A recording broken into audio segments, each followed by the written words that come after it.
Nakapag-take profit ba kayo dito mga paps bago mag-drop today? So yan, napakabilis ang drop na to, no? Parang less than 30 minutes lang yata to eh.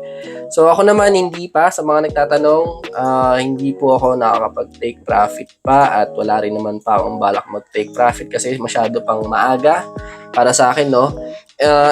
To be honest, ito yung mga iniintay kong klaseng drop kasi ito yung mga opportunity, no, para mas makabili pa, no. Pero yun nga lang, since tulog ako yung nangyari to, hindi naman ako nakabili dito around 40. So ngayon, wait pa ako ng konti kung bababa pa ba to, and then try kong magdagdag pa, no. Hindi lang sa Bitcoin kasi ito Bitcoin to eh.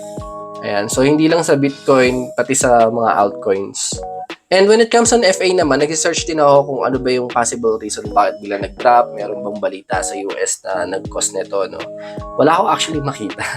Maliban lang dito sa isa na to. Somehow, I'm not sure kung pwede ba din to i-relate.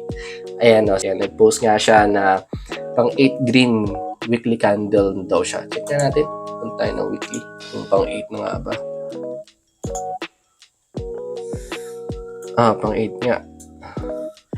So, ito yun. 1, 2, 3, 4, 5, 6, 7, 8. 8 nga. And then, after niyang i-post yun, bandang dulo, ito, when correction. And finally, came only minutes after nga i-post to.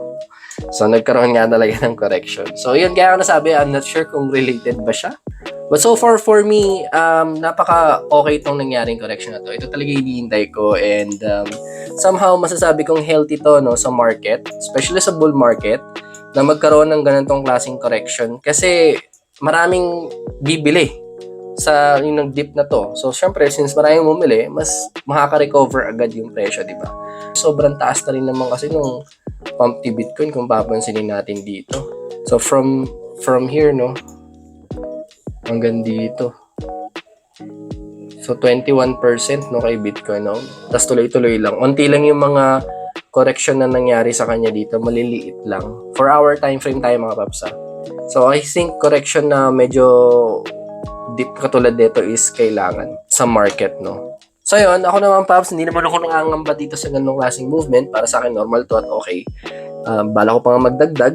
Kasi syempre may inaabangan tayo next year in January, first or second week. Yung sa Bitcoin ETF, tingnan natin kung approve, no? Kasi pag nag-approve yun, malaking pump talaga yung mangyayari dito. So yun mga paps, thank you. Bye-bye.